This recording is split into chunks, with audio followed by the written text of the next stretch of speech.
Hey, it's This Week in Pharmacy. I am your host, founder of the Pharmacy Podcast Network, Todd Uri. I'm so glad that you're here with me.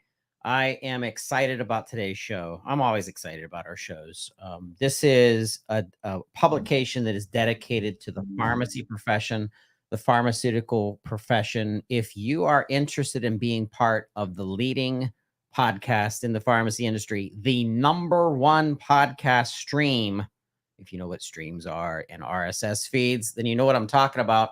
We're getting 120,000 listeners per month to our content 7 days a week with about 52 different hosts. US Farmy is here. Pick up your t-shirt. Every t-shirt's proceeds go to our veterans. That is called usfarmy.com. Please pick up your t-shirt. I'm excited today. We have so much to talk about. We're going to be talking with the CEO of Nectar. We're going to be talking about technology and allergy, predictive modeling and data, and how to control allergies better, and how this impacts pharmacists. We're going to be talking with the writer and founder of Pharma the Movie. You have to hear about this. It's a movie. It's an amazing movie about a Dr. Francis, this amazing scientist in the 1960s that uncovered and blew the top off of the FDA's processes instead of trying to push things through. And we're going through some transparency in our pharmacy industry. I have some news first before we get into today's guests. So if you're listening, please be ready to follow along. If you have no ability to look at what you're seeing, and of course on YouTube and on our live programming, don't worry about it. This is going to be pushed out through thisweekinpharmacy.com. Please subscribe. Tell us what news, what we're missing in This Week in Pharmacy. If you'd like to be a guest, reach out to me. First of all, let's talk about the U.S. FTC settles with health information firm from SureScripts over an antitrust lawsuit. This is big. I think that we have things to think about when we're talking about regulation and what's happening with organizations that kind of get tangled up with some of our regulating bodies. So think about this. So the FTC said that SureScripts was a monopoly and that they had unfair practices coming from the Federal Trade Commission about their electronic prescribing technology and platforms. It's very interesting. This just came out recently. If you're listening, look that up, SureScripts and the FTC. But the reason why I'm bringing this up is not to pick on SureScripts, because actually SureScripts has helped the pharmacy profession immensely, as well as the Pharmacy Podcast Network as a sponsor. However, this is a prime example of how big organizations start to corner and leave out the ability for competition. This leads me to our second point on today in This Week in Pharmacy. Let's talk about the Senate targeting pharmacy middlemen amid the drug price deal talks and how important PBM reform is. So PBM reform and the three largest PBMs that control the majority of our prescription processing, just like SureScripts, is doing things to squeeze out competition. First of all, our independent community pharmacies throughout the nation, there's about 19,000 of them, serve parts of our nation that have zero healthcare services. And there have been pharmacies who have gone out of business because of PBM practices and monopolies or oligopolies, to be technically correct. So I want you to be aware that the Senate is starting to really corner in on this. Has been going on for 22 plus years. I entered pharmacy in 2004. So PBM reform is a big deal. And I want pharmacists and physicians to lead medication management, and not a bunch of pencil pushing organizations or administration organizations sucking up profit and then leaving our decisions of our physicians and pharmacists on the wayside, as well as the needs of our patients. So take a look. This article came out just on the 26th of this week in pharmacy, and it's from Bloomberg Law, and it's titled Senate Targets Pharmacy Middlemen Amid Drug Price Deal, and how this is going to continue to help us combat the three biggest PBMs.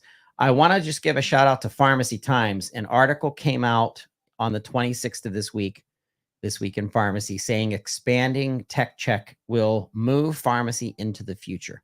All right, with the expansion roles of pharmacists, which is happening at an accelerated rate, we know that some of those services and some of those jobs and some of the things that are happening are going to be backfilled by pharmacy technicians.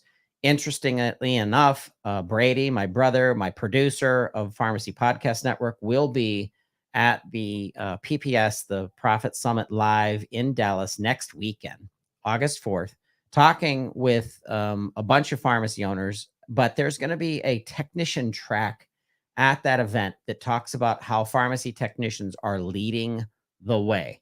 And they're going to be helping to lead the way in many different follow-ups with patients and programs that impact your community.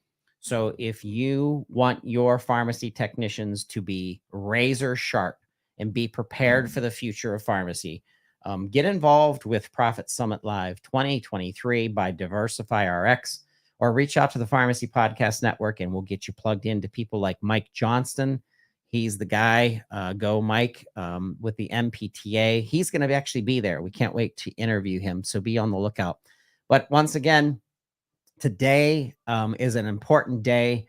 We're going to be getting on to our first interview. But first, I want to thank Order Insight, our sponsor for the NACDS TSE 2023. Take it away. As a pharmacy professional, balancing the demands of inventory management with your organization's business goals can feel almost impossible. Enter Order Insight, an expert system for U.S. pharmacies that delivers predictability in an ever-changing world. Spend time where it counts, control what matters, optimize intelligently, and collaborate with confidence with a partner that prioritizes your pharmacy's interests, not your suppliers. Join the growing community of 9,000 plus trusted pharmacies using Order Insight today. Visit getorderinsight.com for more information. That's getorderinsight.com.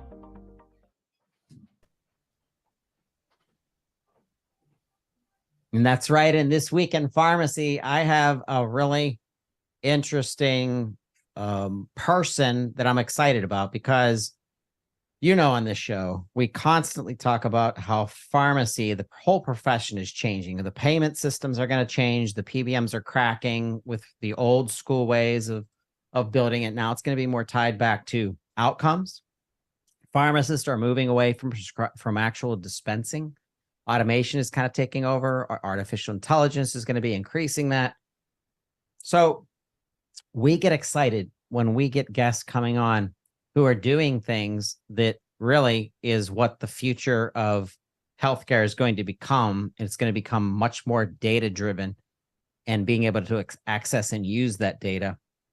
And we've talked about pharmacogenomics and nutrigenomics and pediatrician expansion with pharmacists being consultative to physicians. Now we're talking about allergy testing and being able to react to it and customize the medications. Ken, I am so excited you're here. I'm excited that you agreed to do this interview with me. And I just want you to say hello to the listeners and share a little bit about your background and where you went to school. Where I went to school. Well, first of all, thanks for having me. Excited to be here. I started off on the science track. I was, realized I was one of the only people that thought the chemistry was easy in the class, and I thought that was something I should continue to follow because it was a little unusual. Ended up wanting to go to medical school quickly, transition to getting my PhD. So I got my undergrad in biochemistry, and then ended up going to the University of Michigan to get my PhD in biological chemistry. At the time, genetics was too new to have its own department. So we were doing, essentially molecular biology and genetics within the biological sciences group. And then I went to Park Davis right before I got acquired by Pfizer. A lot of really great drugs that were being developed there. They actually put us in Domino's Farms, which was a separate location from where the real, the chemists were, because we were doing molecular biology and playing with DNA, and that just seemed like a fad. So they moved us over to a different location, did a bunch of research, and then really it occurred to me that understanding the science was really critical to becoming a patent attorney and understanding how to file patents. So I actually took a pretty dramatic change in career and actually went to law school, became a patent attorney, and then practiced for a few years there. Didn't really love the law firm sort of structure, so I went in-house at a biotech firm. At the time, I had been doing a ton of writing for Nature Biotechnology. So a lot of, if you remember back in the day, human growth hormone and Genentech and insulin and erythropoietin and all of those recombinant drugs were just getting started. Everyone was suing everyone. No one had a framework for how to understand who was going to win a lawsuit, why they should win the lawsuit, et cetera. So it really was a great time for me. And I went in-house as director of intellectual property. And I joke that, through a series of unfortunate events, I ended up becoming CEO of the company. But I've learned a lot of the different steps along the way. And that's how my career went from sort of the science and the law into the corporate world. I like the sincerity in a very special role in your career and the background that you had in being somebody intricate to the world of DNA and ancestry and studying your roots through the adoption of technology. Ken, you and I are both old enough to remember when there was zero internet, right? We didn't have access to internet. My first video game system was the Pong Atari. That was the game to have. I remember it well. I remember it well. So to hear you having ancestry stories to tell yourself as a child of two immigrant parents, and then you begin working for Ancestry, which is huge. I mean, everybody knows that name. That's special. And I want you to share that story with our listeners, because I read your little bit of your bio and it meant something to me, because I'm like, you're sincere from the start because you have a story to tell that kind of ties into that. So share that with our listeners. Sure. So after I left the first company I worked at, which was doing gene therapy, both for hemophilia and Parkinson's, and both of those are approved in Europe and going to be approved in the US. I took a step back and really saw the revolution that you talked about, really around data. And I realized that a lot of data was going to start flowing from the genetics. And primarily, we've all seen the graph where the cost of sequencing DNA just continued to plummet. And it was getting to a point where it was intersecting with a price point that made it sense for consumers. And literally, my family had moved to Park City. My daughter was a ski racer. And my next door neighbor was the CEO of Ancestry.com. And through, literally a few beers in the background over the summer, we said, what do you think about DNA for ancestry? And I said, well, technically speaking, the only reason you have an ancestor is because they passed down DNA. Right. So in some form or another, that's going to be an important piece of the business. And so anyway, consulted for a little while. We thought about buying our way into the business. And this is where there was an important intersection for me in my life. I'm a New Yorker, born in Manhattan. So I go around the world criticizing how everything gets done because I feel like I could do it better, right? And so it was the first time in my life that I was like, okay, wait a minute, you always criticize. Now let's see if you can actually do something better, right? Like put your money where your mouth is. And I looked at the category and I thought, everyone is launching a product for the early adopters, the people that know a little bit more about DNA. Right. And Ancestry was too large, and I wanted to do something that hit the mainstream, right? We wanted to go large.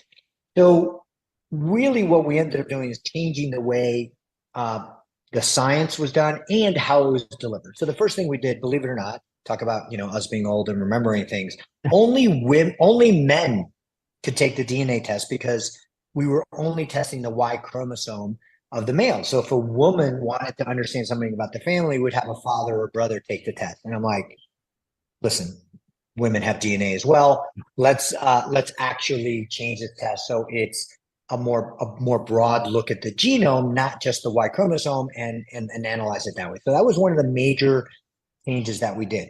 The other thing that we did is people, right? I'm very consumer centric, right? I'm always like, as a consumer, what do I want, right? And what would I want out of this product? And people really wanted to understand, especially in the United States, like, God, am I Irish? Am I German? So at the time, the only thing you could tell someone is that they were either Asian, European, or African.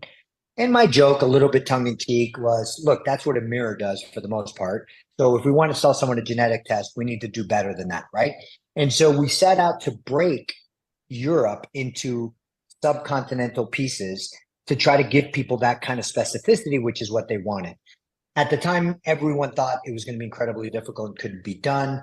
But because we were Ancestry and had a lot of data, like any statistical problem, right? The more data you have, your signal to noise ratio starts getting better and better.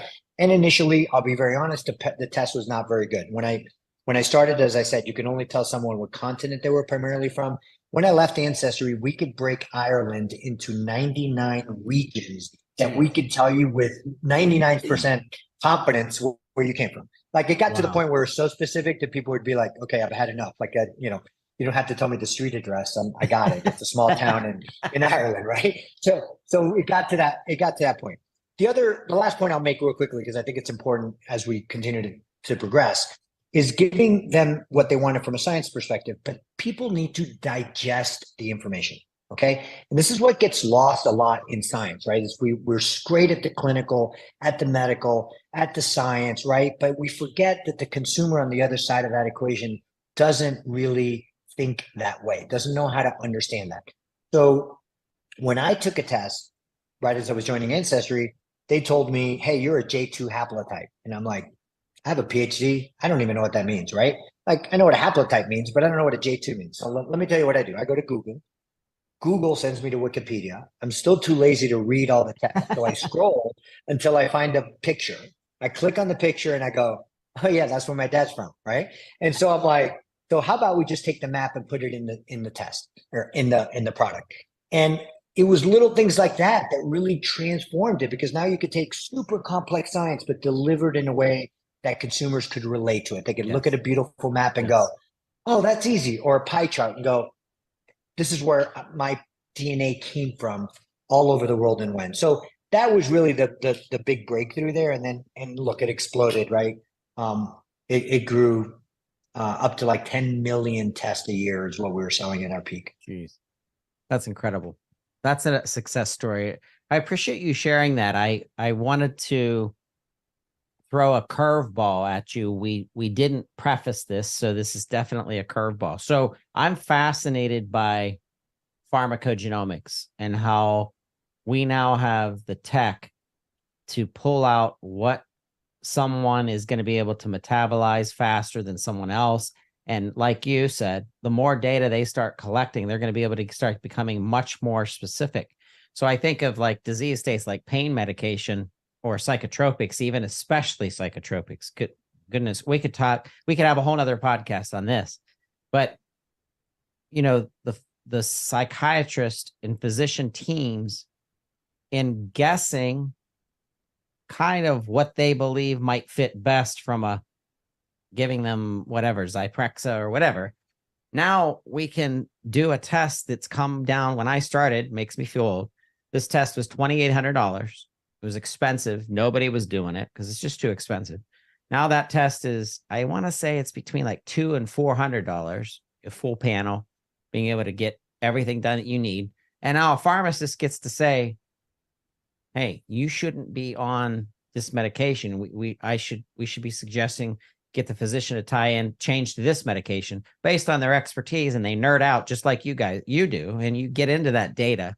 So imagine now combining what you're doing today with Ancestry type data resource for disease state management and predictive modeling and all that, and then pharmacogenomics. So what have you brought along with you into your new venture that you have to describe to our listeners why I'm so excited? And and why this is kind of involving the compounding world too.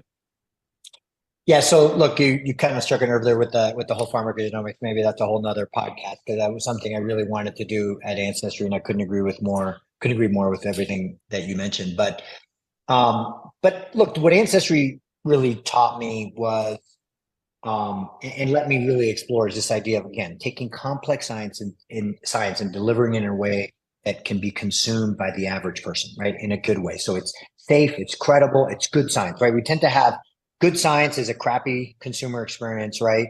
And good consumer experience usually is like snake oil, right? So how do we actually make them both together? And so when I left Ancestry after 10 years, really looked at the allergy care market and realized that that whole sphere was just really broken, right? And for me to move into anything new, I needed it to be big and meaningful. And look, it's my personality. Again, I'm a New Yorker. I don't shy away from doing really hard things. And I feel like those are the ones that are worth it. But when we looked at allergy care, we realized that there really wasn't an advocate for the consumer out there, right? You have the pharma, is making a lot of antihistamines and other, steroids that are great. Physicians are doing their best. There's only 3,400 allergists in the entire country, right? So here's a problem that's exploding, and yet you only have 34 specialists in the country. Someone needed to come in and fill that gap. So our mission is really to overhaul the entire allergy care market. So I want to make sure that that's clear. And what we wanted to do first is, in Europe, a lot of the allergy care is done through taking sublingual therapy, which is equivalent to what we all are familiar and call allergy shots, right? So in the US, everyone's like, oh, allergy shots. Well, not surprisingly to anyone, 90% of the people who are offered allergy shots are either self-aware enough upfront to realize they're never going to complete them, or start them and then quit, right? So it's a very difficult process. Again, in Europe, they're doing it sublingually. So what we really started, the first product, was to say, why don't we bring that to the market in the US? And so today what you do is you have allergies. You come on the site and you can take an allergy test, or if you want, upload a test from your allergist, right? We don't really care how we consume that. The point is, we want to reliably understand what you're allergic to. Is it ragweed? Is it cats? Is it dogs? Is it oak? Whatever. Once we get a reliable read on what you're allergic to, then we create, and a physician orders that, by the way, then we create a customized prescription for you.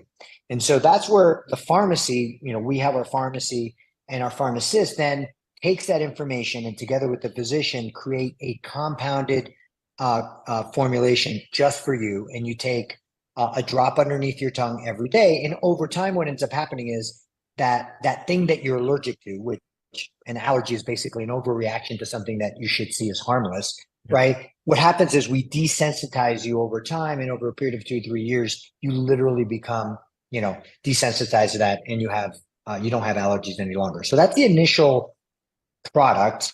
The second thing we're doing is we're actually opening our first allergy clinic. So we actually have a brick and mortar, as it's so-called, and that's in New York City, opens next month, and that'll be, basically allergists, and they're doing what allergists normally do, but we've really transformed that experience. So you can book online. It's going to be a beautiful experience when you come in. You're not going to have, no one's going to hand you a clipboard.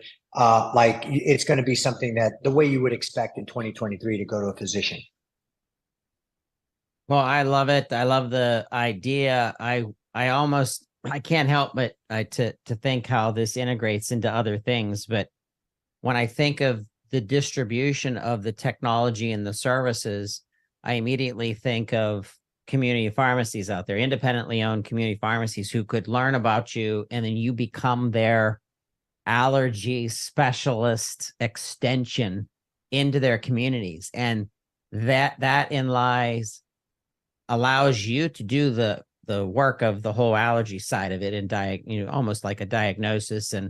But that interconnection with now telemedicine and the way the EHRs have expanded and the data that it's looking for, it really could help to bring things full circle and being able to react faster, but then also involving that community feeling of trust that the patient has with their pharmacist, that they see that pharmacist 9 times more than they see their physician. And if that pharmacist could look them in the eye and say, hey, Frank, I know you deal with allergies every season. Guess what? I have a new outsourced organization called Nectar. Look them up, nectarlifesciences.com, and we're going to get you tested, and we're going to take care. I mean, I don't know if you've thought of that yet, but that would be my business model if I was your business development director.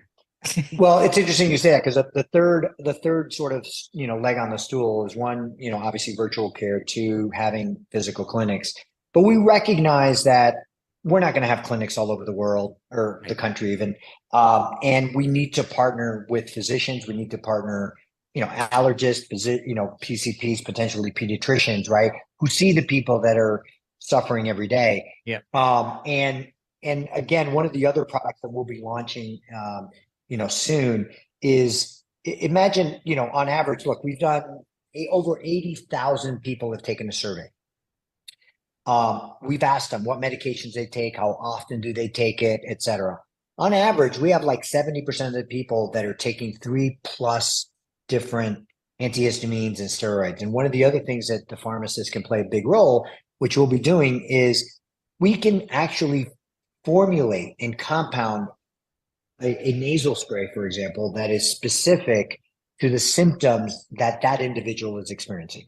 Right. Yeah, where cool. Right now you're taking a full Zyrtec and it's doing what Zyrtec does, or the Flonase, et cetera. But imagine if you could take, part of this, part of that, and compound it in a way that optimizes your symptoms. And by the way, physicians do this now. It's extremely expensive, and they don't have the partnerships with the pharmacist in the way that we can get it. So we can really take something that patients love, right, that the pharmacists already do. Yeah, but nothing's been connected yet where this can really be done at scale, right? And we're talking about comorbidity. We're talking about other tie-ins that some of our diabetics or hypertension or fertility, or I don't care, fill in the blank of what the condition could be. There's other things involved.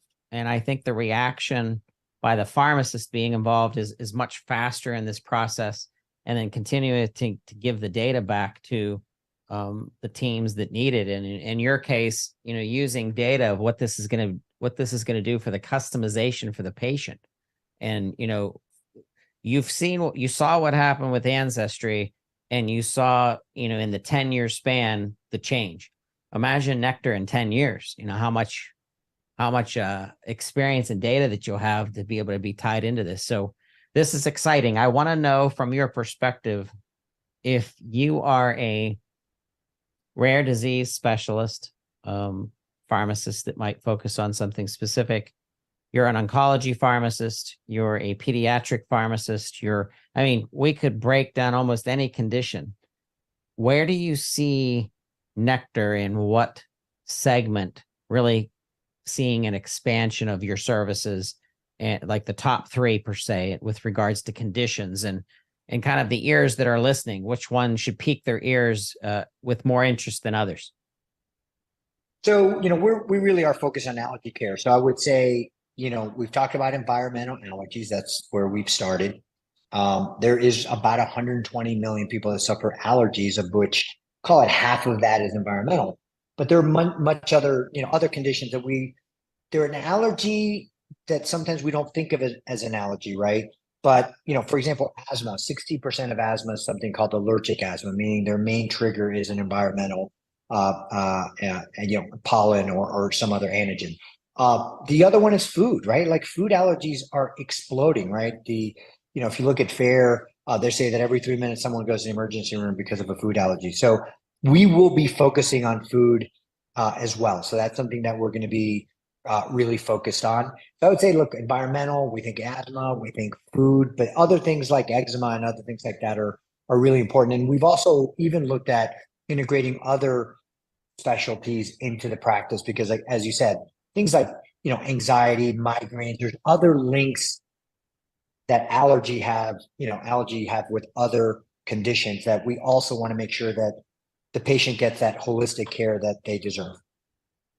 The sensitivity around behavioral health, which, once again, just like internet, you and I didn't talk about behavioral health when we were in 6th grade. or when we were in third grade, or, even probably 12th grade for that matter. I don't really even think I even heard about really behavioral health until I was probably in my mid 30s, where I was really starting to focus on it. But now we're seeing how a huge segment of healthcare has always been kind of ignored. And if you did start talking behavioral health, you went from 0 to 100. You went from everything's fine to you're a nut and you need a psychiatrist or something. So today there's so much stigma that's been released from it. And now we're understanding that mental health is like, this is why I'm feeling anxiety. This is why, I'm feeling a little bit depressed. Like, being able to deal with that now is so much more relieving to even me personally. And I know my family, we all have these dysfunctional families out there. So I always think of, it's funny that what we all go through as humans, we're all experiencing that. So allergies cause an immense amount of anxiety in people knowing that a season is coming. Okay. My uncle, terrible allergies in the springtime and beginning of summer. And then right around in Western Pennsylvania, you get into July, August, it's might be actually a different type of allergy, but the pollen and everything. His stress during that time was tenfold of where it was without that, and without that pressure of everything else that we're going through. So take us through some of your beliefs because of the science. I see your website, by the way. Great science can be delivered without compromising consumer experience. And that's exactly what I'm talking about. I'm talking about the experience of people's lives and how this kind of will have an impact of that. Yeah, look, I can tell you my own personal story. When I was in the, East Coast, I got tested for allergies because they were really horrible. And I kind of joke a little bit about this, but it's true. They tested me for a lot of things and I was pretty negative. But when they did the little skin prick, if everyone's familiar, is when they prick you with a little bit of the thing that you might be allergic to, and they put dust mites. I had like a dinner plate on my back. It was like, okay, you're definitely allergic to dust mites. And so it's been relieved a little as I've moved west. But I remember being in the lab, working with radiation, which no one works with radiation anymore. But again, we keep referring how old we are. Working with radiation, trying to play with DNA, and I am literally just sneezing, nasal drip. Like I would get to the point where I'd have to stop whatever I was doing, go take some antihistamines, lay down in an air conditioned room to try to get myself to a point where I could control the allergies enough to go back into the lab. So I know firsthand, right, the frustration, the stress, the anxiety that causes, because I could never really control, when it was turned on and off. Other things we're hearing a lot are just, look, you can't enjoy the outdoors, right? Like it really becomes a problem. Athletes, I hear this all the time from athletes. I think one of the PGA winners said that he almost lost because of his allergies, right? Like imagine if you're around grass, like a golfer, right? Or something like that. It really becomes an issue. I had dinner with a friend the other day that, said, oh, I played baseball and like, I couldn't be on the baseball field. So this is a real problem. And people are like medicating themselves so much just to try to control them, and they need a better way to do it. And this is one of the few things, frankly, in science where, look, nothing's 100%, but the truth is you can desensitize yourself to the point where you can actually rid yourself, if not completely, mostly of this condition, which, again, we can't say that about many conditions, right? That's one of the few that you can actually treat. True. It's very true. So I want to understand kind of the that holistic tie-in approach. So we see a surge of holistic and integrative pharmacists coming out of the consulting space. And what they're doing is they're going into develop these relationships between, I don't know, chambers of commerce or something, but they're meeting physicians, telling their story, and they're saying, hey, I'm a specialist in celiac disease, or I'm a specialist in, and it's kind of cool. I like seeing the delivery. So I think of the world and the allergy space of how this impacts people, and the holistic side of this, to be able to kind of follow up and be consultative. So now we're able to say, hey, if you took turmeric or something, or you combine this with a statin or a mixture of medications, because you're really starting to talk about compounding as well. Talk to our listeners a little bit about the opportunities at hand that isn't necessarily nectar related, but really it's an opportunity for a compounding pharmacist. It's an opportunity for pharmacists to take the lead in helping people to manage their allergies. Well, look, I think the compound pharmacists play an absolute integral role here, right? And even from the very beginning of allergies, the first time someone did immunotherapy, as we call it, was over 100 years ago, right? And even then, it was recognized that it had to be specific. If you're allergic to ragweed, it's the ragweed that we need to slowly dose you up. And what I really like about the compound pharmacy, a lot of this is done at a doctor's office right now. Okay, so a pharmacist, believe it or not, isn't the one that's compounding the shots that people take. What I like is a pharmacist is trained, right? And they have ways of doing things and the quality control that, quite frankly, is missing in other parts of medicine. Doesn't make it bad. It's just that this is what they're trained, right? And so I really think that you're going to see in allergies that this is going to be the wave of the future, whether it's sublingual immunotherapy, whether it's, I'd love to see subcutaneous mixing of drugs that are actually going to be injected in someone be done by a pharmacist in a real sterile environment where I can be confident that what we're getting and injecting into people has been done by a professional who's been trained in that. We don't do that today because of reimbursement, right? This is where reimbursement gets a little tricky, right? The reimbursement codes require certain mixing, but not by the pharmacist, right? I don't have to tell you, right? Healthcare's messy, reimbursement's messy. And some of that is are barriers that I think we should remove. But at the end of the day, for allergies, it's always been personalized care. Not everyone's allergic to cats or dogs, or you said in the spring. Well, other people, and then you said something about July and August. Well, that's maybe ragweed or could be trees, right? It's unique. So I think particularly for compound pharmacists, whether it's sublingual immunotherapy, whether it's subcutaneous, whether it's compounding nasal sprays, whether it's compound eczema creams, the idea of like looking at the individual and compounding something that makes sense for them is really the wave of the future, which is tied closely to pharmacogenomics. It's the same exact thing. Why would you give someone a drug for which they don't have the cytochrome to metabolize that drug? It just makes no sense, right? So I think all of it's moving in that direction. The pharmacogenomics is one of it, but I think allergy will probably, in some ways, sadly, because I think we should have done pharmacogenomics already, gonna lead the way in terms of personalized medications. And this is just a dumb non-pharmacist question. I am not a pharmacist, not a physician, and so I'm actually the consumer. I'm a intelligent consumer that can conduct an interview with a physician or pharmacist, but really do it with the consumer's awe in some ways, because it's still sometimes mysterious. And one of the things that you said that I caught that I kind of wanted to follow up on was, so physicians have to prescribe this, just like in pharmacogenomics, a physician has to write a test, and there's ways to get around it where a pharmacist is more saying to them, please run this test, and then they can do it that way.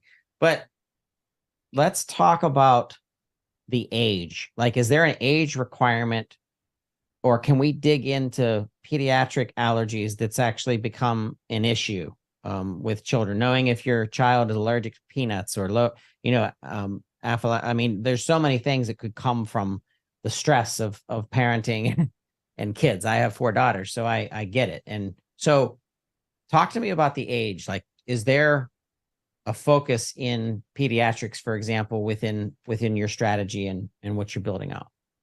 So what's interesting is there's something called the allergic march. And what that means is that people start and progress through different types of allergies. So frequently you see in babies, you can see eczema and skin conditions could be more prominent. And then you can see that progress into food and environmental and then ultimately asthma. Now, obviously everyone doesn't progress exactly, but there is this sort of progression that occurs. I think with respect to environmental allergies, 30% of the population out there is children.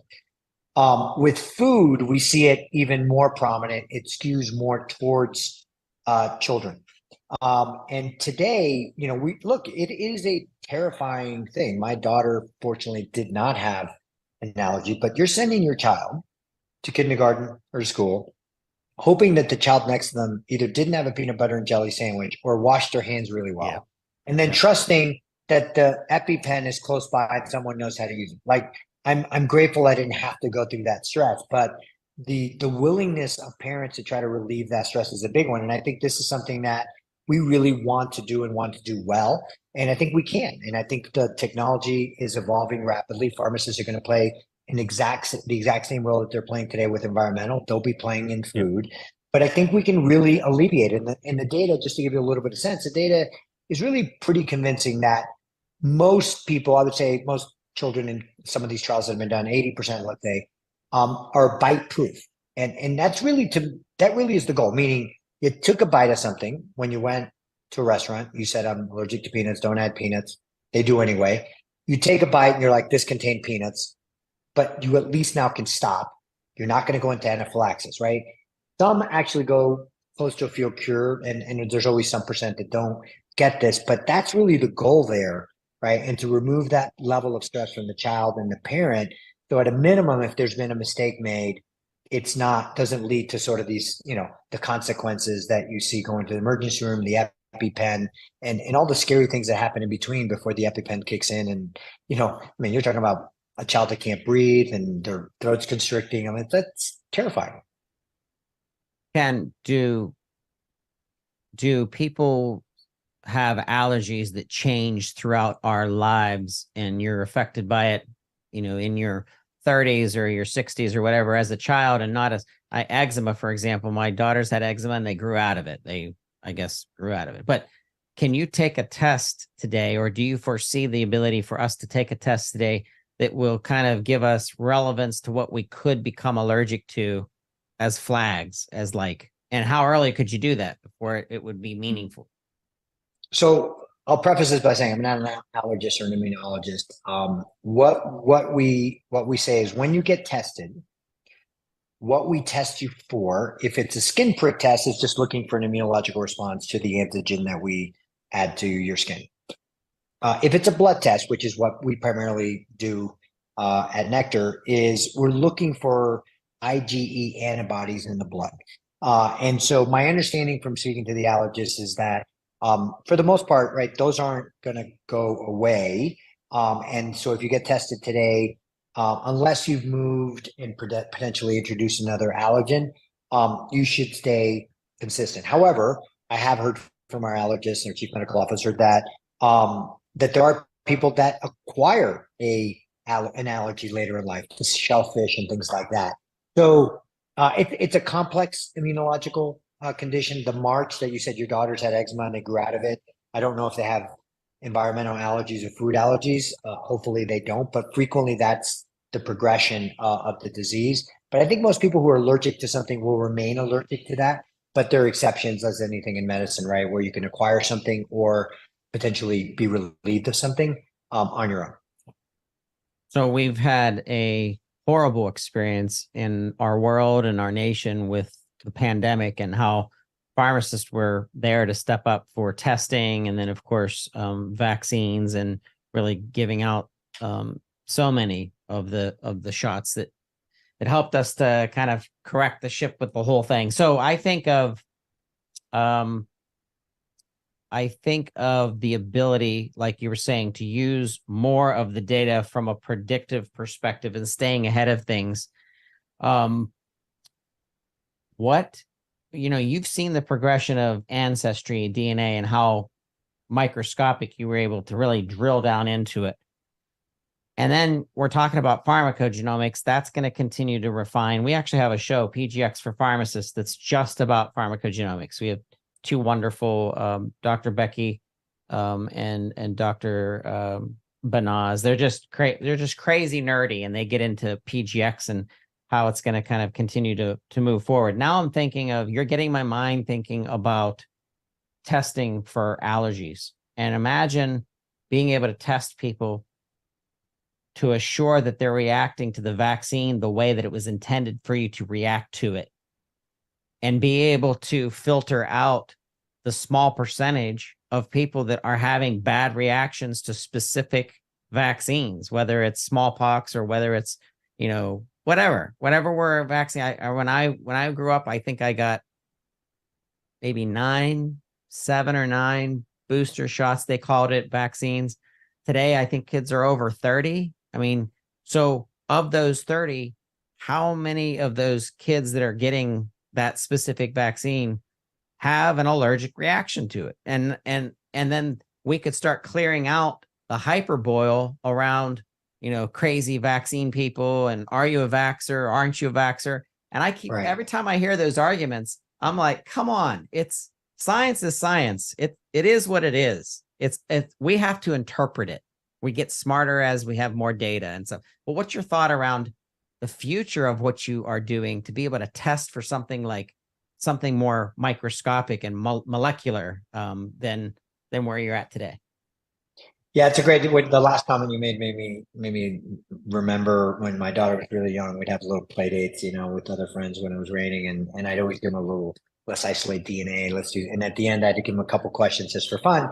My last question was always, "Is this magic or science?" Right? And it's science. And it sounds like magic. Sometimes it feels weird, but there's an explanation out there, and we just don't understand it, right? And I think, look, we took Ancestry and it's genealogy and it's fun. But there's a real lesson in there, right? And the real lesson is that when you're data driven and you collect enough data like Ancestry was able to collect, you can do magic, what really feels like magic, but it's science. The largest clinical studies have been done in allergies are relatively small. From a statistical significance, like literally a drop in the bucket. So as I mentioned earlier, we've already got 80,000 plus people that have taken our quiz, right? We really want to collect that data and we want to start understanding exactly what you're saying. Like there's some people that potentially have higher antibody levels, but don't have any allergies, or people have small antibody levels and have a lot of allergies. Like we really know almost nothing about this, right? So the idea that we're end to end, we're going to test you. By the way, you take a clinical intake question when you take the test, which asks you the same questions an allergist would ask you if they were sitting in front of you, right? So we have all that clinical history. We now have the diagnostic. We give you a personalized prescription for the drops. And then we follow up with you, right? This is the internet, right? So it's beautiful, right? Like you may not go to the doctor, right, later, but we can ask you questions. How are you doing? Did you get any itchy throat? We're constantly monitoring. And it's the ability to bring those together in a way that we can say, hey, look what we found, right? People who answered the question this way and had the blood test results that were like this actually responded this way. And that's where again, the magic happens, right? That's when you start to understand things in a way much deeper than we do today.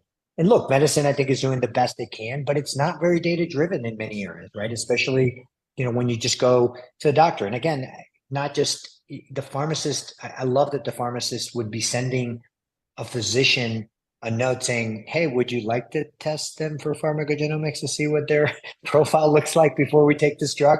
I love that, right? Because a lot of physicians just weren't trained, right? And so they're practicing medicine the way they've always practiced it. But the world is evolving so quickly that we've just got to be more data driven. Excellent. Well, I'm excited about this. I think this will be one of many. I'd like to have you back talking about specifics. Let's drill down into, we were talking about the rare disease state world. We were talking about geriatrics. We're talking about pediatrics. I think there is more to come from Nectar and your team and what you're doing. I think this is exciting. I want pharmacists to reach out to you that have ideas around partnerships or whatever you're doing and where you're at and getting ready to go full blast. I know that's always, like Babson Diagnostics, for example, the blood testing group that's going to embed blood testing abilities in community pharmacies. They're still waiting for that final FDA, release and check, and the stress that's around to getting this technologies out there. But that's why we want people like you on This Week in Pharmacy, because we want you to really preface what can come and what can come from collaborations between someone who is an allergy specialist, a pharmacist, a physician, someone who really understands, that can be much more proactive instead of reactive. Right. Well, I think that's great. I would say anyone listening, if you go to mynectar.com is sort of the consumer facing site. nectarlifesciences.com is the more sort of corporate site. Go to both. We do have a provider page on the mynectar.com. We're actively reaching out and educating the community on what we're doing and are looking for people who want to partner with us long term. We're not going to do this alone. We can't do this without the help of pharmacists and physicians. If we really want to get our product out there and help people, get rid of their allergies or improve their allergies. So invite everyone to go to mynectar.com, go to the provider page, read on it, leave us your email, and then we're gonna start reaching out and partnering with everyone. Excellent. mynectar.com. We'll remember that. It'll be part of our show notes as well. Ken, this has been special for us. I appreciate you making this time. But like I said, make sure we schedule a follow-up to dig into other specifics. The more specific, the better. Sounds great. And anyone wants to see the clinic, I think starting next month, it'll be a block away from Union Square. So go visit that as well. Maybe we can have you over there. Yes. I'll come up. I think one of our partners, Finn Partners, has offices in Manhattan. So I'll come up and see you. All right. Sounds good. Thanks for having me. Thank you, Ken. Interview with Ken. Thank you so much to Nectar Life Sciences for being part of This Week in Pharmacy. It's important to understand what possibilities and technologies are coming out for consultant pharmacists who are actually going to become a big part of the workforce of our 305,000 active pharmacists throughout the United States. Don't get me started.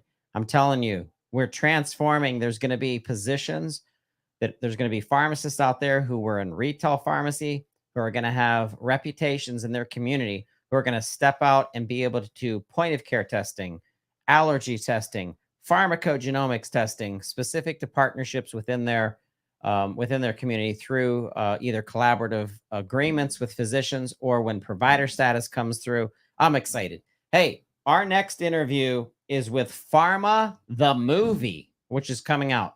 And this is Pharma is based on an incredible story of Dr. Francis. She's known as Frankie, Kelsey, and her fight to keep the dangerous drug from being approved for the U.S. markets. She was risking her career and her family, and she waged war against big pharma back in the 60s, resisting intense pressure and threats from inside the FDA to expose the biggest unmentioned drug trial in U.S. history. You have to listen to this interview. This is so amazing and so interesting. Before that, we want to talk about a product that we at the Pharmacy Podcast Network, a shout out to Tyler, Claire, who takes care of our graphics and support of our patients, as well as Rachel Medlock, who is our hammer. We call her here because she keeps things going. She's our operations director. And Brady wasn't able to take advantage of this, but we all took Magic Mind this week. And I'll tell you what, Magic Mind, not snake oil. This stuff works. This got me going. It gave me energy. I'd say I'm a pretty hyperactive person as it is. You know this, but I'd say I get about 20% more energy, feeling of a boost. So research this. You guys are a bunch of pharmacist nerds. You know better than me. Research Magic Mind. Go to Google, research Magic Mind. Hey, I'm going to bring on our next interview, but I want to give a shout out to our listeners. I want to give a shout out to Nasal Cleanse for helping us at the NACDS. They're going to be a sponsor, Nasal Cleanse. This is going to be coming flu season coming up and cold season coming up. Nasal Cleanse. Wait till you hear about this product. You'll see us at NACDS with Nasal Cleanse. But let's get to Pharma the Movie. I can't wait for you guys to hear this. Hey, and on This Week in Pharmacy, which is exciting because our second portion of what we're going to be talking about, I don't know if anybody has heard about this movie that's coming out. If everybody remembers when Dan Schneider did The Pharmacist from Netflix, I was so excited to see that there was developers, movie makers, and script writers that could take an actual event and create it where it was, well, this was a documentary, but it was entertaining to watch, very informative, and brought to light the opioid use disorder issue that the nation was going through from a pharmacist perspective.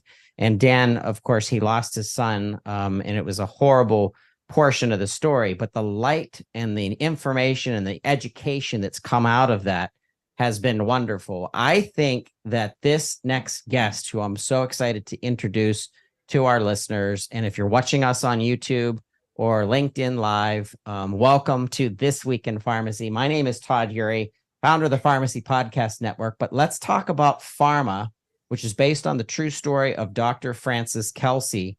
And I have with me today the writer, Dori Zavala, here with me. Dori, we are so excited to have you here.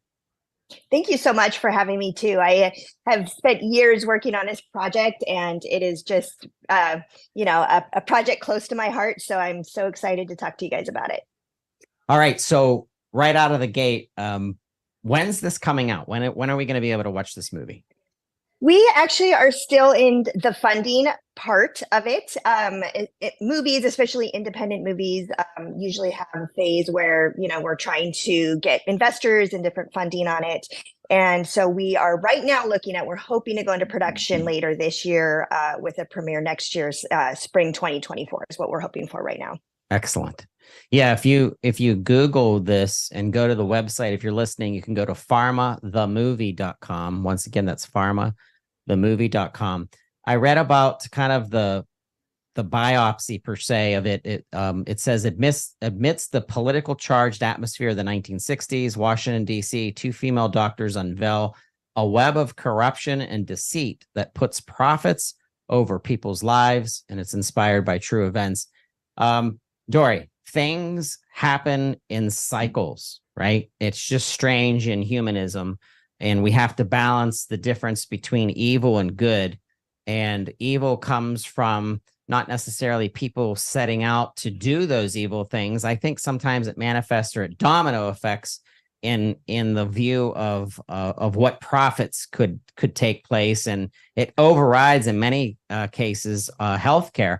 I think that this parallels what's happening in our pharmacy care industry right now with what is known as pharmacy benefit manager reform, which is trying to get our PBMs, the three biggest ones, to start finally go back to the meaning, which was, hey, let's let doctors and pharmacists care for our patients without involving this big insurance company that controls everything and then changes the care, which it doesn't do anything as it was supposed to do from the beginning. And when I think of the pharmaceutical market, and this is my life, I've worked in this pharmaceutical marketplace and pharmacy for 20 years, and I believe in it, but I believe in the balance. And I think of, imagine a woman, an intelligent, educated woman in the 1960s, and what she had to go through in order to pull the wool back and pull the farce and for a lack of finding a word, the evil of the pharmaceutical industry to shout at the rooftops of, hey, this is happening, and how much what she probably went through. I'm so excited about this movie, but I want you to share with our listeners, what is Pharma the Movie about, and what are you most excited about it? Yeah, it's about a lot of what you're talking about there. I ran across the story of Dr. Francis Kelsey, and anybody can Google her, and she has a huge Wikipedia page and find out how important she was to the development of the pharmaceutical industry today. She helped develop the clinical trial process that's used as the gold standard throughout the world. I ran across a story about her in 2017. And I just thought, how have we never heard about this doctor? She, as you mentioned, she was in the 1960s. She just started working at the FDA. She was one of the first women doctors. She was the second woman doctor to work at the FDA reviewing drug applications. She was uniquely qualified to review drug applications because she had a PhD in pharmacology from the University of Chicago, and she also had an MD from the University of Chicago. So she had both of these degrees. And one of the first drugs that came across her desk when she started in 1960 was the drug thalidomide. And thalidomide had already been approved all over the world. It was approved in, I think, 52 countries at the time that this drug application came across her desk. And reviewing it with her unique background that she had, she just felt like something was wrong with this application. At the time, and this is something I think everybody needs to know, is our drug laws were different than they are now. The drug laws we have now were actually put into place. The Kefauver-Harris amendments were put into place in 1962. So this was a very different sort of situation that she was operating under. And the pharmaceutical companies had a lot of influence with the FDA, a lot of influence in how the drugs were being marketed, who they were being given out to, and what was being approved. There was also an investigation at the time where pharmaceutical companies were paying off FDA employees to write favorable articles for their drugs in different trade magazines, and it was like $250,000, which at the time was a lot of money. So Dr. Kelsey comes into this, and I think, to your point, what was most important to her was public health. Like, most important to her was what is going to keep people safe. And that's what gets lost even now today. It gets lost in all of the, vying for power and money and the corruption, is like, what actually is going to keep people safe? And that was always what was most important in her mind. And that's really what drew me to this story, was just this relentless pursuit for her. I mean, she faced so much opposition from her bosses at the FDA, who were not doctors, from the pharmaceutical companies, to just to prove it. And she just pushed back and pushed back and pushed back and said, I don't feel okay with this. I'm not going to approve it. Ultimately, the US was one of the only countries that did not approve thalidomide. It was never FDA approved. It turns out it was given out. 2.5 million pills were given out in the US, and they ended up being recalled. But it was never officially approved because of Dr. Kelsey.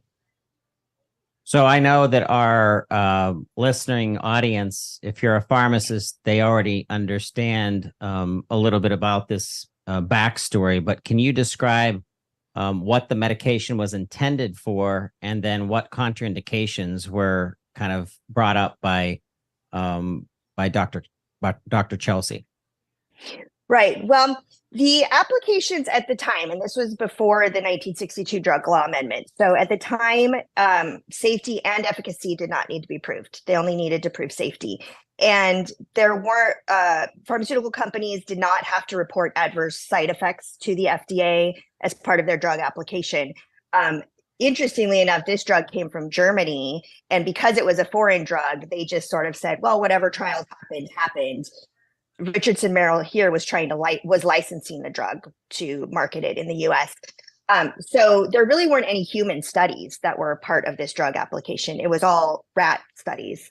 And so that was one of Dr. Kelsey's concerns, is she said, well, there's no indication here of how this is going to actually react in a human. The rat studies, they were claiming that there was no lethal dose. So this was marketed by this company as a sedative that was, unlike barbiturates, it wasn't habit forming. There was no overdose risk, they claimed. They just said, this is just a completely safe sedative. You could give it to kids. It's like, it's just completely fine. Well, obviously, Dr. Kelsey, having a PhD in pharmacology, knew that that was highly unlikely.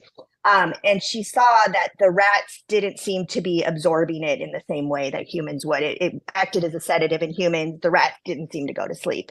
So she's like, okay, I mean, they're saying there's no lethal dose, but if it's not putting the rats to sleep, it probably has a different effect in humans. So therefore, we need more studies. That was just basically what she kept saying, is we just need more proof. There's no emergency to get this out. This isn't an urgent, life-saving drug. It was marketed as this alternative to barbiturates for hysterical women, especially at the time in the 1960s. That was a big deal, especially around Christmas time, which I thought was really interesting in my research. So she was just like, why don't we just make sure that it's safe? And she just got so much pushback about this. As it went along, they started marketing it to pregnant women and for morning sickness. So it was shown to help, apparently, with the symptoms of morning sickness. So it was being marketed that way. So when that happened, Dr. Kelsey said, okay, now prove to me that it's safe for pregnant women. In the 1960s, it was actually not necessarily an accepted thing that drugs would pass through the placental barrier. There was still it was still kind of up in the air. Dr. Kelsey had some previous experience with researching regarding malaria drugs in 1942, and she'd worked with pregnant rabbits. And so she knew from that drugs could pass the placental barrier. So all of these things came together for this unique background that she had that made her say, you know what, I'm going to ask questions about this because something's off. In the meantime, in Europe, the rates of birth defects were going up because it was affecting the babies, but they were not tying it together. So it took several years for them to actually make these connections. On her end, it was more just something's off. The testing isn't right. They're not giving us the records that we need.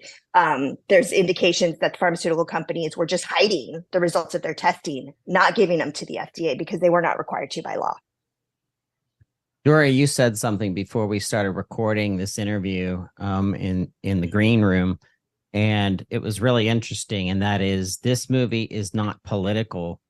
And I love that, because I don't think healthcare deserves or should be ever political, because it involves the health of our people and of our patients. In this case, a pregnant woman, the baby, the impacts. Who knows what could happen in continuing to take a medication that we weren't really sure of.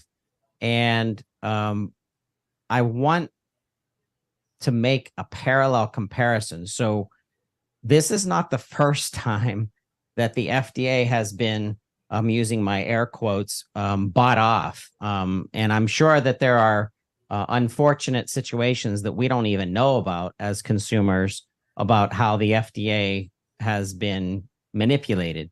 Purdue, who put out OxyContin and the whole opioid issue, we know now manipulated the FDA's choice in telling the FDA through so-called studies that it was a non-addictive medication.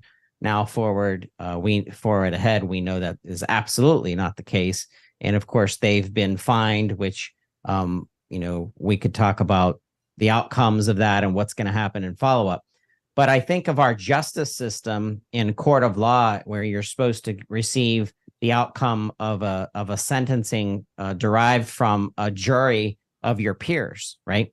And I'm wondering, in the next evolution of FDA and pharmaceutical, if this panel of people, educated researchers, physicians, pharmacists, get together to look at something, look at studies, and make a final determination. And I'm sure that those safety precautions are put in place for the FDA to stamp something approved.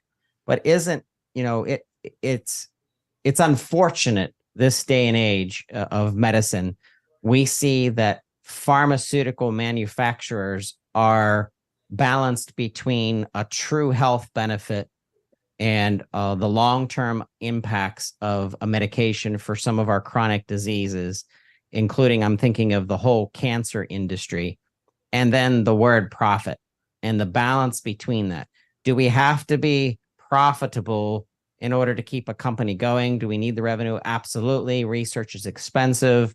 I understand, we're not naive, but where does it, like this movie to me, and I can't wait to see this, is another example to the consumer out there that you are at the mercy of a system that has been designed to keep us safe. Now, the number one purpose of our pharmacists, we have about 300,000 of them through active pharmacists throughout the country. The number one purpose of a pharmacist is safety. And it's to keep the public safe. So what do you feel the upper mission is of Pharma the Movie, based on the true story of Dr. Francis Kelsey? What do you think it has as a mission statement per se in moving forward? Well, it's always really important to me to demonstrate to people that even though this happened a long time ago, and it's something that, unfortunately, a lot of people don't know about, even though it was pretty recent history. And the fact that people don't know about it is, what is the danger of when we lose sight of the public health, of the individual health of the person? What is the danger of when there's interference with an independent judgment on that health by money, billionaire pharmaceutical companies that are seeking a profit, or by elected officials that are not a part of the agency that are putting pressure? Like, these are the things that are still coming up today, where it's important for us, I think, as the public and in people within the industry to keep saying and going back to that. Okay, like profits cannot be more important than keeping people safe. And if there's anything in the system that's putting pressure on that, that's keeping it from an independent judgment, then that's a problem. And that's what really was what was in my mind when I wrote this movie, was sort of showing, look, it's still happening. We've evolved and there's technology and there's all these different things, but it's still happening where we're losing sight of what's best for individual people. The profits can never be more important than that. Yep, I like that. So customization of treatment programs is blossoming into other opportunities for researchers, pharmacists, physicians, specialists. One of the most fascinating pieces or tools that have come from technology is the term pharmacogenomics. So that is the science of, does this medication work on you based on your DNA versus on me? So if you and I took the same medication, the ABC medication, or let's do a psychotropic like a Zyprexa, for example, your body and your DNA may react to that and absorb that medication differently than mine. And your psychiatrist / doctor that prescribes something to you doesn't actually know if the Zyprexa is going to work on you. They think that they know based on the so-called quote unquote research that's there, but you as an individual may take an impact or result of an outcome, or in some unfortunate cases, a bad reaction, a contraindication to the medication. So Pharma the Movie also represents the fact that we need to move deeper into personalized medications, because once again, doctors that prescribe are literally throwing educated darts at a dartboard with sometimes a blindfold on, because they're saying, hey, I know what this medication is intended to do, but I don't know if it's actually going to work for you, because they don't know if it's going to work for you unless they've run some kind of test that could show them how you're going to react to the molecular component of this medication, of this recipe, of what we're taking into our bodies.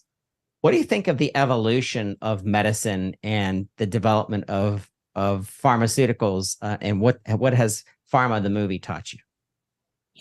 I mean, I think it's amazing from what I understand of it. I'm not in the industry. I actually am an attorney. I've been an attorney for many, many years. So I see it more a lot of times from that side. But, just looking back to how things were done back in the 1960s, I mean, everything was paper. It was basically drug applications were these huge phone book sized files. And we've come across all these pictures of just like phone books stacked on the desk. And these medical officers would just page by page go through all of these pages, to try to figure it out. So at the time, like I said, and the law, efficacy was not even required under the law until 1962.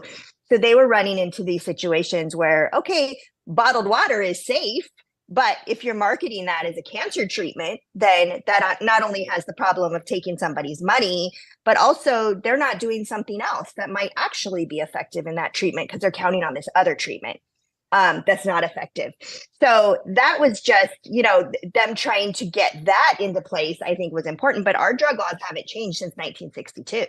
And so much else has changed, as you're talking about, like with technology and with the insurance structure. And, do doctors and pharmacists have the right amount of time that they need to make those individual requirements? Do you have the resources? Are they given the resources that they need to make those individual requirements? Because again, putting an individual's health as the first priority, that would happen, where that's not happening when you're putting profits as the first priority. Has Pharma the Movie developed a curiosity from you to now move to that next project? Not to give away any of your secrets of what you have bubbling up on the back burner, but has it created a curiosity in your mind as a lawyer and someone who is prevalent and very experienced in that side of what is healthcare? Has it made you more curious to kind of start positioning other projects? It has. I mean, a lot of what I do, it's very important to me as a writer that I am as accurate as possible. I spent a lot of time researching for Pharma the Movie. I went to Washington, D.C. I looked through the National Records archives of Dr. Kelsey's papers, spent days just going through all of the records there. And I'm very proud to say that the movie is as historically accurate as you can make it and still keep it interesting, right? But I think it's just fascinating to me how many of how things have evolved since then, and how we still have so many of the same root problems. You know, even though there was this terrible tragedy, obviously, with thalidomide. One thing I do want to point out, it did happen in the U.S. There was the law at the time allowed patients to be given unapproved drugs without their consent, which is like one of the most egregious things that I've learned through all of this. So these pregnant women were given this medication without even knowing that it hadn't been approved by the FDA. And there were hundreds of survivors here in the US. So we have talked to them and interviewed them as well as part of this. And it's just crazy to me to think like, okay, so then, you know, Congress said, okay, we have to act and we'll put these new laws into place in 1962. And then did it really fix anything? You know, not really, because then it just created new problems. It's like the FDA was maybe so afraid to pass anything that, you know, now they're not passing things that they should, or approving things they should, or they're making the obstacles so high that only billion-dollar pharmaceutical companies can even afford the process. So I think it's really interesting how there's all these issues that developed as a result of this. I'm interested in history, but also, yeah, very interested in how this has come out today and what we can do today to try to, you know, as far as we can, bring awareness to it and help people to try to push the system and the industry to get back to putting public health as their first priority. I think of ethics and healthcare ethics, business ethics, and how ethical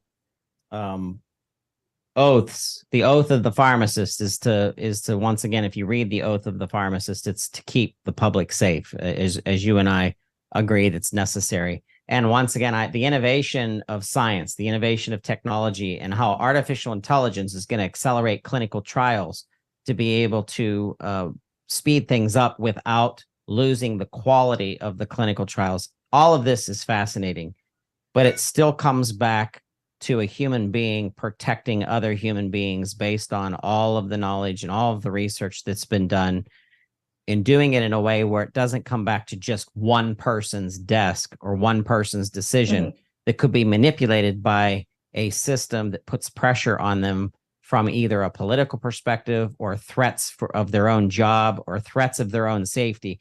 I can only imagine what Dr. Frances Kelsey went through, once again, as a woman of the time, where women were not respected like they are today as researchers, as knowledgeable, and understanding what's going on, which a bias that makes no sense whatsoever. And what she went through, and what people are now, fast forward, what are people going through today who are similar to Dr. Kelsey and are red flagging something that gets pushed aside based on money, profit, you know, politics, whatever it may be. This is a constant cycle of what we're going through in healthcare and the pharmaceutical industry. And we have a surge of pharmacists right now who are moving towards the balance of integrative medicine with pharmacological makeups of drugs. And that is exactly it. We need that balance, because do I believe in the pharmaceutical markets? Absolutely. It's amazing what we've designed, especially with vaccines and eradicating, you know, diseases that were here 20, 50, 100 years ago that aren't here today. That's amazing science.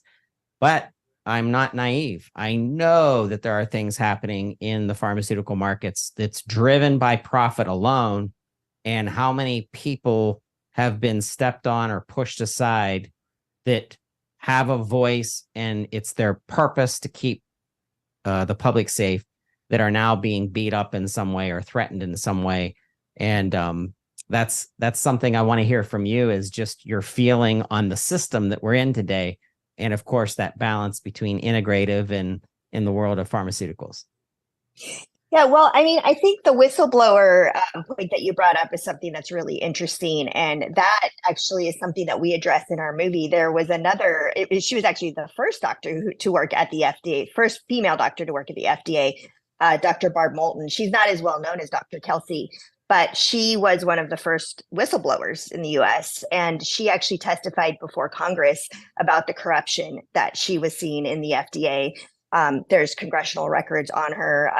And we found some interviews, interestingly, where other men at the FDA were like, oh, she's so aggressive. And, they were just like criticizing her for being such a pain because she made herself known. And she said, these pharmaceutical companies shouldn't be walking into our office and buying us lunch, Yep. Because at the time, and I will say for the lunch, they had a fancy French restaurant where all the FDA employees could go, at least the higher ups, and the pharmaceutical companies would pick up the tab.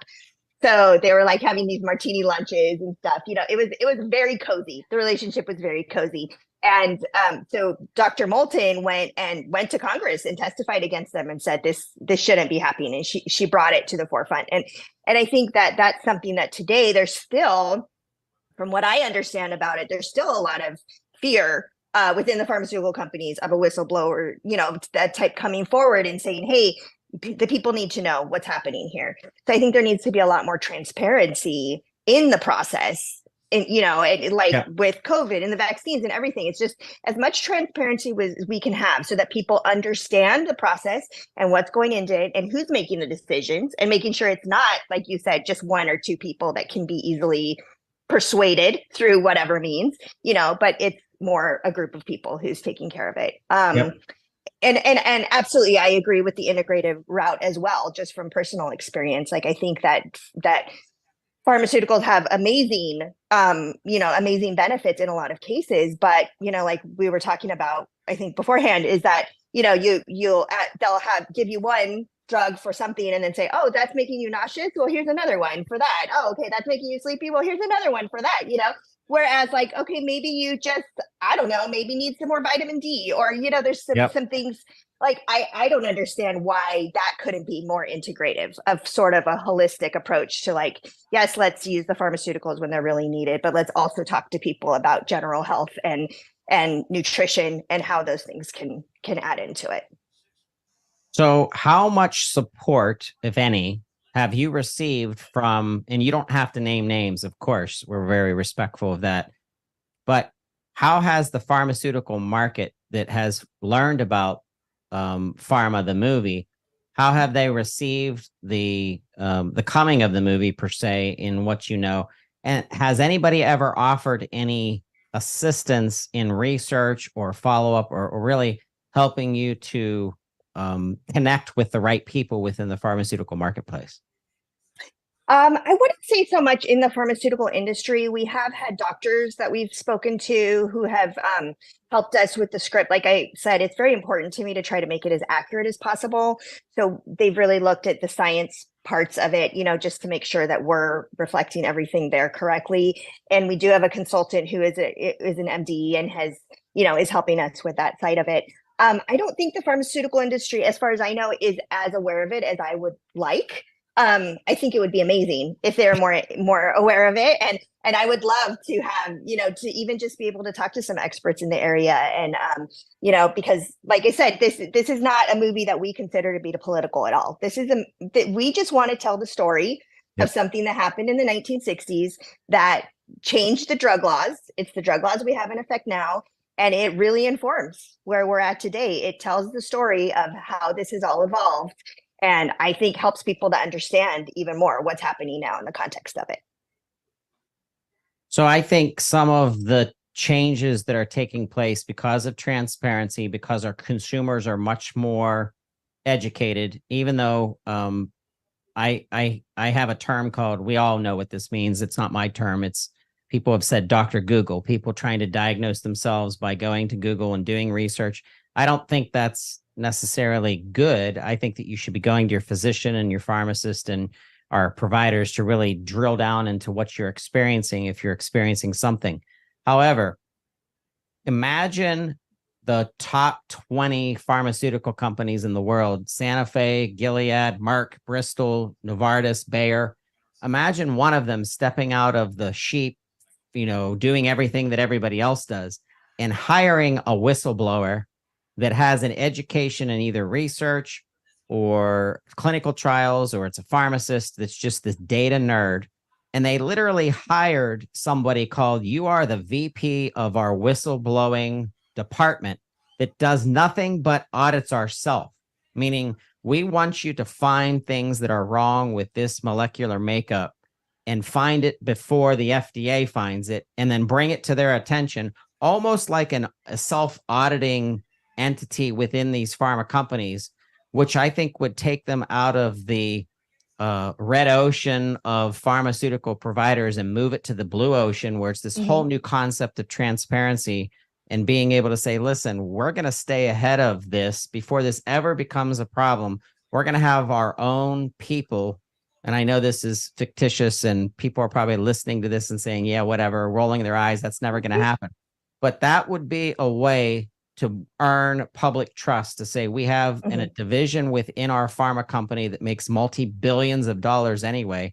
We fund this division with the purpose of finding something wrong. It's their job to find things wrong with our medications or the outcome or the long-term effects or whatever.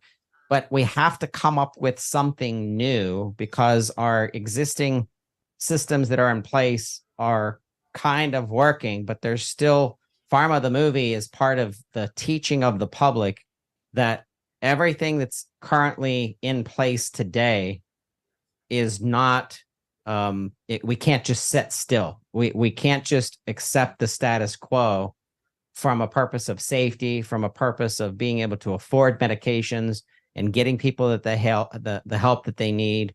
We see that the insulin market has taken drastic changes, and now pricing has come way down in order to get people their life-saving medications and diabetes management. What's your thought about the future of the pharmaceutical industry? And if you and I could come in a room together and magically be given the magic wands to correct things, what's something that you would change within the pharmaceutical market based on your experience with Pharma the Movie? Well, I think your idea is great. If there was a company that was willing to step in and do that, like that would be amazing. And that's been part of the problem since the 60s is that how much are we allowing the pharmaceutical companies to self-regulate? And are they self-regulating based on profits, which consistently seems to be the process and the problem. The laws that went into effect in 1962 were designed to give the FDA a lot more oversight than what they'd had. But then, all of these technology and insurance and all of these things that have evolved, these are really outdated laws that we're relying on. And what is exactly are the FDA's mechanisms? Has the FDA gotten too cumbersome where it's just not really able to find these new cutting edge, maybe smaller pharmaceutical companies who are more geared towards the transparency and trying to do the right thing? It seems to me that it's hard for them to even break into the market because you got all of these top billionaire pharmaceutical companies that could just price them out, right? So the more that we could have some legislation that would be passed that would help these smaller pharmaceutical companies who want to do the right things and want to be more transparent, be rewarded for that and for their innovative technology, to give them a chance in the market, I think that would definitely help. It's been hard because there's not a whole lot of legislation being passed on anything, with so much gridlock that we've had. It's just everything is just kind of pushed to the side. But honestly, that would go a long way because right now the billionaire pharmaceutical companies are not forced to self-audit in that way. And that's why we're having these problems. Agreed. Dori Zavala, proud of your work. We're going to be sharing this podcast as well as links to your website, pharmathemovie.com. Please come back and share with us the progression of getting this information out. After the movie comes out, I'd love to have you come back. Maybe we could even have a couple of pharmacists in the conversation and just chime in. But very excited about this. We're going to be supporting Pharma the Movie and sharing it through social media as well as our podcast feeds. But Dori, I wanted to say thank you so much for being on This Week in Pharmacy. Thank you so much for having me. And I would love to come back anytime. It's been great. Thank you. All right. Hey, thanks for listening in to This Week in Pharmacy. We want to make this more personalized to you, the listener, our favorite provider, the pharmacist, pharmacy technicians that are out there. Be on the lookout for us in Dallas at the Pharmacy Profit Summit Live next weekend. If you're going, make sure that you connect with us at the conference. San Diego, we are on our way. Brady and actually Nicole, I'm saying Nicole, my wife. Rachel's actually my work wife. Rachel Medlock and I are headed to San Diego for the NACDS TSE Total Store Expo. We're excited about that conference. And then there are things happening this fall. We have Soft Writers annual conference. That's going to be the annual show in September, as well as the NASP, the National Association of Specialty Pharmacies, returning to Dallas. If you're listening and we're not covering something that you want more attention on as a pharmacist, as a leader in healthcare, as a pharmacy technician, you reach out to us to help us cover it. Thank you so much for being part of This Week in Pharmacy this week. Please share this show, schedule a time to talk with us. How can we make healthcare better through our push of content based on pharmacist expertise?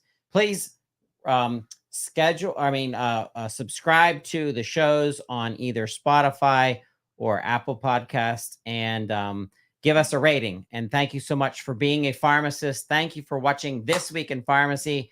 We'll see you next week with our audio version. And then the week after, we'll have a live version as we do now. Once again, This Week in Pharmacy, we're out.